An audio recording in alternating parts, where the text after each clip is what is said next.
Bonjour à tous, alors je vous propose ici la partie B donc de Bac S Métropole 2019, exercice sur les fonctions, exercice qui a posé des problèmes, donc on va en parler. Alors dans la partie on avait étudié un petit peu une fonction, la fonction f, ici il y a l'expression, hein. On avait calculé sa limite, on avait montré, ça va être très important, que cette fonction était strictement décroissante sur l'intervalle 0 plus l'infini, et ici, hein, donc on a un morceau de la courbe de cette fonction qui forme un arceau, d'accord. On vous indique que la courbe admet un axe de symétrie. On l'avait démontré, ça aussi. En tout cas, on avait montré que f de moins x était égal à f de x, hein, ce qui est équivalent graphiquement. Et en première question, on vous demande de calculer la hauteur d'un arceau. Alors, il faut préciser aussi que dans le texte, on parle d'un nombre alpha. Hein, et alpha, on a montré aussi dans la première partie que c'était l'endroit où f s'annulait. Donc, alpha, eh bien, c'est ces deux endroits ici. Hein, c'est donc l'abscisse de ces deux points-là. Voilà, et donc, vous avez l'arceau. Et la hauteur, c'est donc la hauteur maximale, l'ordonnée maximale des points de cet extrait de courbe ici. Alors, première question, donc, la hauteur. Alors, il faut montrer que la hauteur est atteinte en 0. Comment on montre ça? Eh bien, on peut établir un tableau de variation de f. F, on sait que de 0 à plus l'infini, f est décroissante. Donc, on ne va même pas mettre plus l'infini. On sait que, hein, ici, on a un nombre alpha. De 0 à alpha, f est strictement décroissante. Voilà. Ça a été démontré dans la partie 1. Ensuite, il y a un axe de symétrie. Donc là, vous avez une partie qui va être croissante par symétrie. D'accord? Donc, qu'est-ce qu'on déduit de ça? F admet un maximum pour x égale 0. Ce maximum,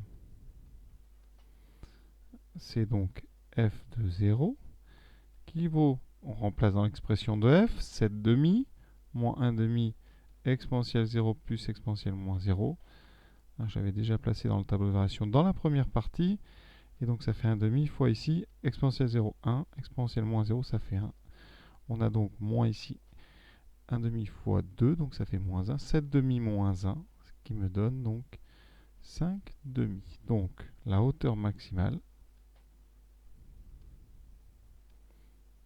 est donc 5 demi. Donc voilà pour une première question. Donc je répète et j'insiste, il ne s'agissait pas juste de calculer f de 0. Vraiment, pour répondre à cette question, il fallait démontrer que le maximum était en 0 et donc, eh bien, dresser un tableau de variation ou donner les variations de cette fonction en utilisant la première partie pour la décroissance et la symétrie. Et donc, vous indiquez que cette fonction admet un maximum. Sans ça, on pourrait imaginer en faisant un zoom qu'il y a peut-être ici des points qui seraient comme ceci, peut-être. Alors, de là, l'importance de la décroissance de f à droite et de la symétrie qui permet de montrer que le maximum est bien atteint en 0. Deuxième question, petite. Alors moi j'aime bien ce genre de questions parce qu'on vous propose une formule que vous n'avez peut-être jamais vue, ça c'est pas grave, et eh bien on vous oblige à l'utiliser cette formule. Alors cette formule c'est la longueur d'une courbe. On vous dit que la longueur de la courbe entre 0 et alpha, c'est l'intégrale de 0 à alpha de la racine carrée de 1 plus f' au carré. Alors ça peut paraître compliqué, mais on va l'appliquer, on n'a rien à démontrer, on prend ce qu'on nous dit. D'accord? Et donc pour calculer ceci, il faudrait pour être capable de déterminer une primitive de racine de 1 plus f' de x au carré, ce qui peut être très compliqué, donc on va vous aider. Et c'est là justement la première chose qu'on va vous demander de montrer, c'est que l'expression 1 plus f' de x au carré, on peut la transformer et la rendre simple. Alors qu'est-ce qu'il faut montrer? Eh bien on doit être capable d'évaluer 1 plus f' de x au carré. Alors, on a déjà calculé f', je vais vous le rappeler. F' de x, c'était moins 1 demi d'exponentielle x moins exponentielle moins x. Donc ici, 1 plus f' de x au carré, ça fait donc 1 plus moins 1 demi exponentielle de x moins exponentielle moins x, le tout au carré. Ce qui donne 1. Donc ici, au carré, le moins 1 demi va donner 1 quart, multiplié par le carré d'exponentielle x moins exponentielle moins x.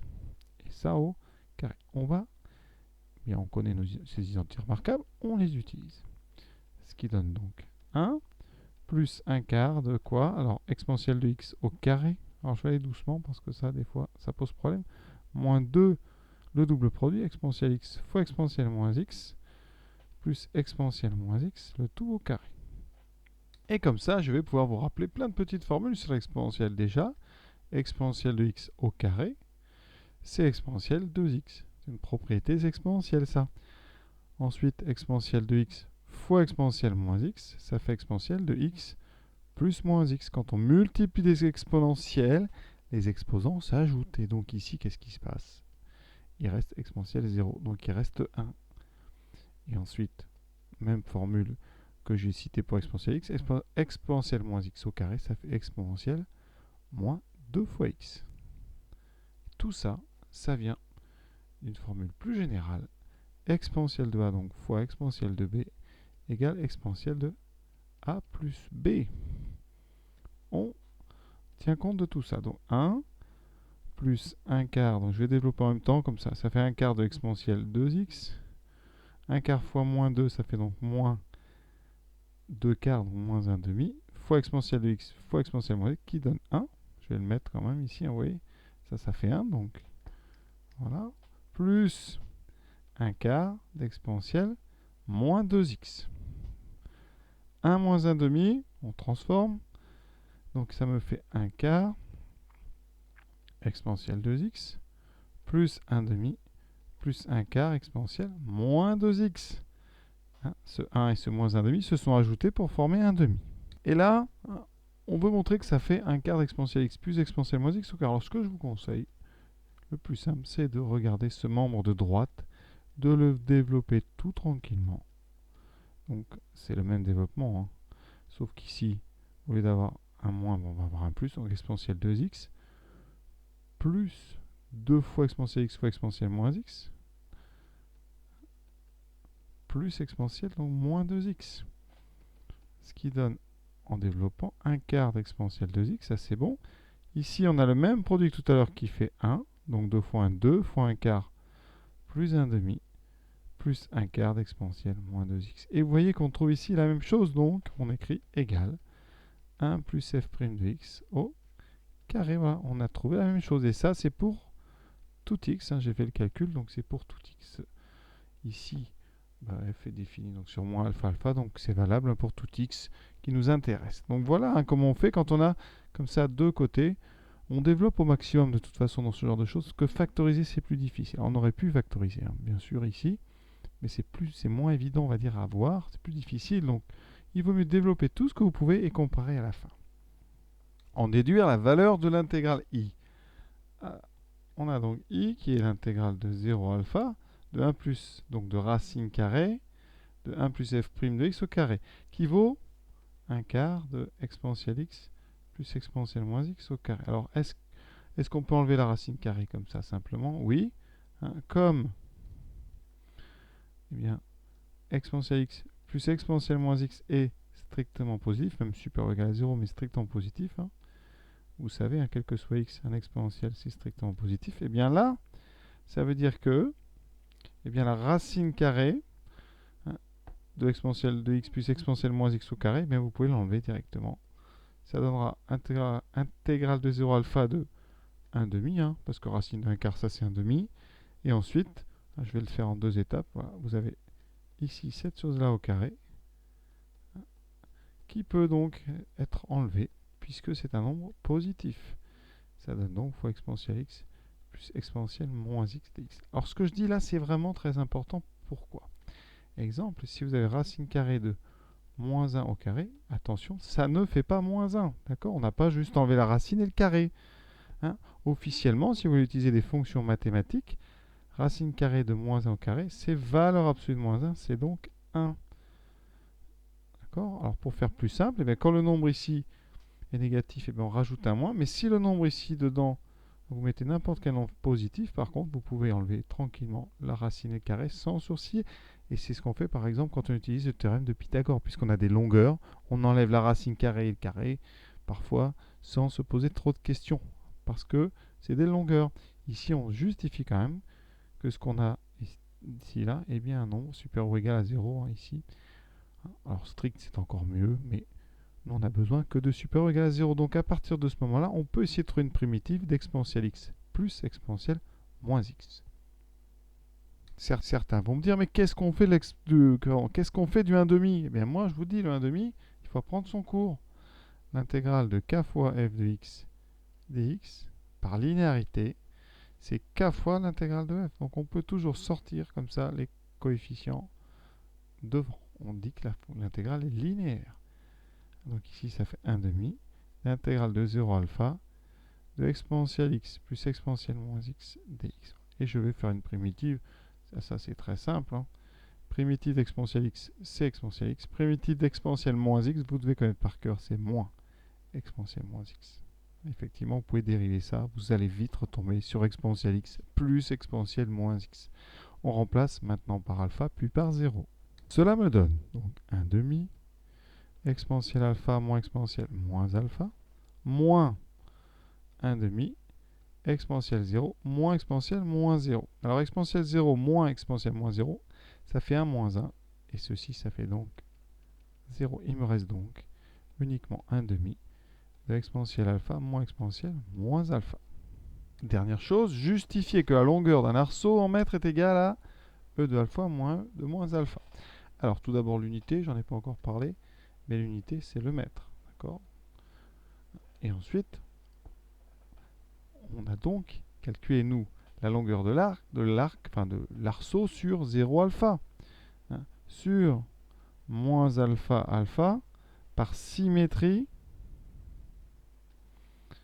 la longueur vaut donc le double. La longueur vaut en mètres, parce que l'unité c'est le mètre. Hein. Unité, donc le mètre. Et bien, puisque la longueur vaut en mètres, donc ici 2i, ça veut dire donc que, eh bien, on va dire longueur est donc égale à 2 fois 1 demi exponentielle alpha moins exponentielle moins alpha, c'est-à-dire exponentielle alpha moins e de moins alpha mètre. Ça, c'est la valeur exacte. Et comme on ne vous demande pas d'arrondir, ben on va rester comme ça. En plus, on n'avait pas cherché alpha avec précision, donc on va rester sur ça. Et cette partie B est déjà terminée. Donc la difficulté, alors, hein, elle est juste difficulté algébrique. On peut dire ça avec les manipulations sur les fonctions exponentielles, voilà, qui permettent d'enlever la racine carrée. Alors certains ont dû être un petit peu, pas perturbés, mais un petit peu effrayés par ce genre d'intégrale. Hein. Mais justement, il faut se laisser guider en maths. On vous propose des choses et on travaille avec. Hein. D'accord ? Et on cherche dans ce qu'on connaît, c'est-à-dire pas grand-chose pour l'instant. Même si vous pensez que c'est beaucoup, vous en verrez beaucoup d'autres. Hein. Et on utilise les propriétés de la fonction exponentielle. Voilà. Et donc, on peut passer directement à la partie C. Donc, on arrive à la partie C. Hein. On souhaite construire une serre qui va utiliser les arceaux métalliques. Hein. Enfin, en tout cas, 4 arceaux métalliques qui ont la même forme que celle qu'on a utilisée précédemment. D'accord ? Et on va mettre une bâche autour de cette serre. Voilà. Et donc, on va avoir besoin de calculer. Tout d'abord, donc, l'air que je suis en train de colorer ici en jaune. Hein, d'accord ? Donc, cette zone-là, jaune. Ici. Hein. Donc, pour calculer cette aire jaune, je vais avoir besoin de l'air qui est sous l'arceau. Donc, ça sera une intégrale de la fonction f, moins l'aire du rectangle ABCD. Et ensuite, il faudra que je multiplie par 2 parce qu'il y a une façade sud et une façade nord. Donc, premièrement, on va calculer l'aire de la façade sud. Alors, donc, on sait que on cherche quoi? On cherche donc l'aire du domaine situé entre donc la courbe C, l'axe des abscisses, hein, et ça sur l'intervalle moins alpha alpha. D'accord? Ça nous donnera l'aire ici. Hein, donc ça, on retrouve la courbe précédente. Quand on fait ça, pourquoi ça? Parce que la fonction f, hein, on sait qu'elle est positive. La fonction étant positive, son intégrale va donner une aire. Et voici l'illustration avec la courbe de f. Donc, l'aire de la façade sud, c'est donc l'intégrale de 0 alpha, alors pardon, de moins alpha, alpha de f de x dx, d'accord, moins l'aire du rectangle ABCD. Le rectangle ABCD fait 1 mètre sur 2, donc moins 2, voilà. Et par simplicité, on va découper cette intégrale en deux par symétrie. On dira plutôt que c'est 2 fois l'intégrale de 0 alpha de f de x dx moins 2. L'intérêt de ça, c'est que pour l'intégrale, quand on va calculer, on a juste à remplacer par alpha. Le deuxième, c'est 0. Et 0, c'est plus facile à gérer qu'un moins alpha, vous voyez. Et ça, avec les unités, ça donnera donc des mètres carrés. Alors, comment calculer l'intégrale de f? Eh bien ça sera l'objet de la question d'après. Pour l'instant, on a fait l'aire de la façade sud. Donc, l'aire de sud plus nord, c'est donc bien l'aire du sud, 2 intégrales de 0 alpha de f de x dx, moins la porte, plus l'aire de la façade nord, qui est la même, qui est 2 fois l'intégrale de 0 alpha de f de x dx. Ça, c'est la même sans la porte.